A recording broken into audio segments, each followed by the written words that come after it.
திருவண்ணாமலையில் பங்குனி பௌர்ணமியையொட்டி கிரிவலத்திற்கு ஏராளமான பக்தர்கள் வருகை தந்த நிலையில் ரயில் நிலையத்தில் கூட்டம் அலைமோதியது. தகவல்களோடு செய்தியாளர் மகேஷ் இணைந்திருக்கிறார். மகேஷ், ரயில் நிலையத்துல பக்தர்களுடைய கூட்டம் அதிகமா இருக்கு.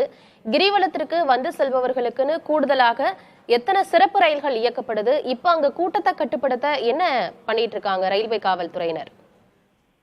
ஆனந்தி, பஞ்சபூத ஸ்தலங்களில் அக்னி ஸ்தலமாகவும் நினைத்தாலே முக்தி தரும் திருத்தலமாக விளங்கக்கூடிய திருவண்ணாமலை திருக்கோவிலில் சித்திரை மாதம் தொடங்கி பங்குனி மாதம் வரை 12 மாதங்களும் ஆண்டுதோறும் அண்ணாமலையார் ஆலயத்தில் திருவிழாக்கள் அதிகமாக இருந்து கொண்டே இருக்கின்றன.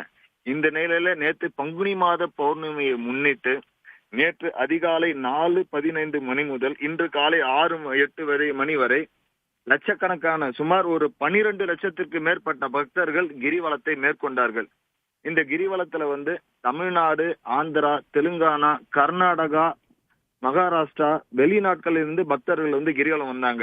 இந்நிலையில இன்னைக்கு காலையில வேலூர்ல விழுப்புரத்துல இருந்து திருவண்ணாமலை மார்க்கமாக காட்பாடி செல்லும் வரை செல்லக்கூடிய இன்டர்சிட்டி ரயில் திருவண்ணாமலை மாவட்டத்துல நின்ன நிலையில திருவண்ணாமலை பௌர்ணமி கிரிவலம் முடிச்சுட்டு காட்பாடி செல்வதற்கான பக்தர்கள் முண்டி அடிச்சுட்டு கொண்டு ட்ரெயின்ல ஏறி இருக்காங்க.